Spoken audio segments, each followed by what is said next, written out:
নাহমাদুহু ওয়া নুসাল্লি আলা রাসূলিহিল কারীম।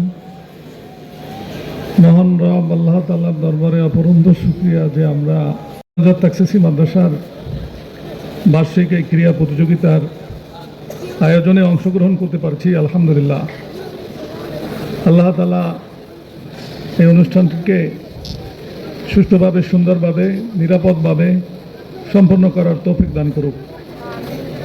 এই অনুষ্ঠানের সম্মানিত সভাপতি দারুন নাজাত তাকসিসি মাদ্রাসার উপাধ্যক্ষ জনাব মাকসুদুল হক, আমার সহকর্মী আসাতেজা ইকরাম, সম্মানিত অভিভাবকবৃন্দ এবং প্রিয় শিক্ষার্থীরা, মানুষের জীবনের সব কিছুই একটা লক্ষ্য নিয়ে পরিচালিত হতে হয়। এর ধারাবাহিকতায় দারুন নাজাত বা দারুন নাজাত তাকসিসি মাদ্রাসা এটা মানুষের জীবনের একটা অংশ।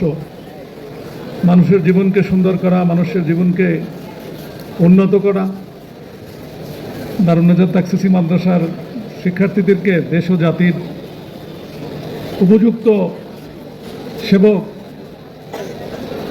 হিসাবে গড়ে তোলাই দারুন নাজাত তাকসিসি মাদ্রাসার লক্ষ্য। যে কারণে আজকের এই ক্রীড়া প্রতিযোগিতাও একটা লক্ষ্য নিয়ে পরিচালিত। পৃথিবীতে ক্রীড়া বা খেলাধুলা এখন শুধু বিনোদন নয়, বরং অর্থ উপার্জনেরও একটা মাধ্যম,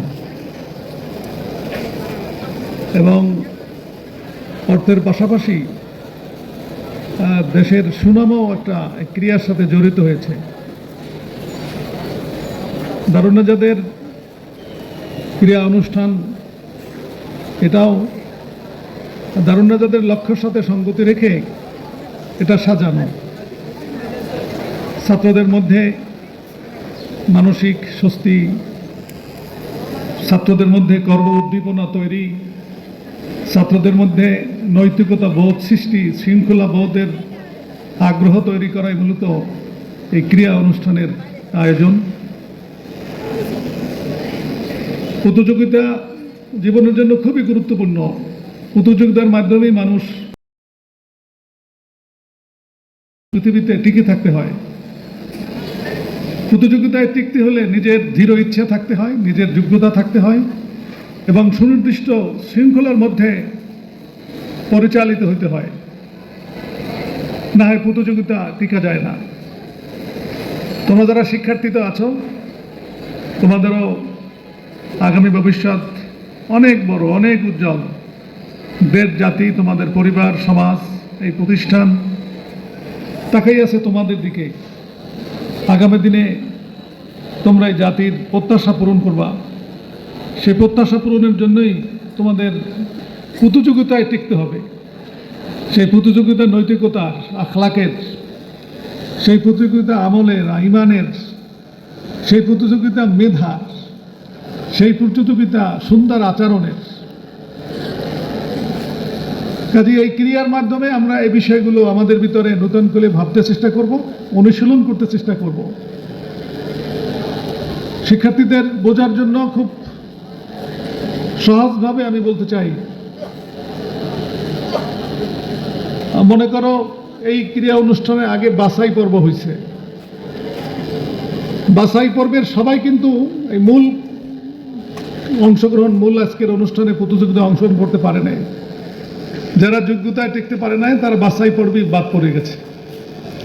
যারা টিকতে পারছে তারা আজকে মূল প্রতিযোগিতায় অংশগ্রহণ করতে পারছে। আবার আজকে মূল প্রতিযোগিতায় যারা অংশগ্রহণ করবে এরা সবাই কিন্তু পুরস্কার প্রাপ্ত হবে না। 3 জন বা নির্দিষ্ট সংখ্যার একটা সংখ্যক পুরস্কার প্রাপ্ত হবে।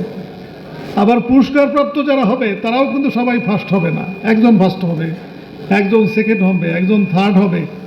এই সব কিছু কিন্তু নির্ধারণ হবে তার যোগ্যতায়। যে প্রতিযোগিতা অংশগ্রহণ করবে সেই কাজে তার যোগ্যতা, তার নিষ্ঠা, তার দক্ষতার উপরে এই পুরস্কার কিন্তু প্রাপ্ত হবে। ঠিক গোটা তোমার জীবনও কিন্তু এরকম। তুমি যদি ওই বাছাইতেই বাদ পড়ে যাও, বা তুমি যদি মূল প্রতিযোগিতায় যদি অংশগ্রহণ করতে সক্ষম না হও, তাহলে কিন্তু তুমি এই যে ফার্স্ট, সেকেন্ড, থার্ড হওয়ার যে ইচ্ছা, বা এই প্রথম, দ্বিতীয়, তৃতীয় হওয়ার মধ্যে যে সম্মানিত হওয়ার যে ইচ্ছা, সম্মানিত হওয়ার যে সুযোগ, সেসব সুযোগই কিন্তু তোমাকে থাকবে না। এটা আজকে ক্রীড়া অনুষ্ঠানের জন্য যেমন প্রযোজ্য, তোমার শ্রেণীকক্ষে যে লেখাপড়া হয় সেখানেও কিন্তু সেটা প্রযোজ্য। শ্রেণীকক্ষের সাথে যে সহপাঠ্যক্রম আছে, সেটা আলোচনা হোক, সেটা বিতর্ক হোক, সেটা ভাষা নিয়ে কোনো প্রতিযোগিতা হোক, সেখানেও কিন্তু একই কিন্তু অবস্থা। সেখানে যদি তুমি টিকতে না পারো, তাহলে তুমি কিন্তু সম্মানিত হতে পারবে না, তুমি কাঙ্ক্ষিত লক্ষ্যে পৌঁছতে পারবে না। এবং এই ক্রীড়া অনুষ্ঠানে যেমনিভাবে একটা শৃঙ্খলার মধ্যে থাকতে হয়, দৌড় প্রতিযোগিতা নির্দিষ্ট জায়গা থেকে দৌড় নির্দিষ্ট জায়গায় কিন্তু আসতে হয়, এবং আসলেই হয় না, সবার আগে আসলেই ফার্স্ট হইতে হয়।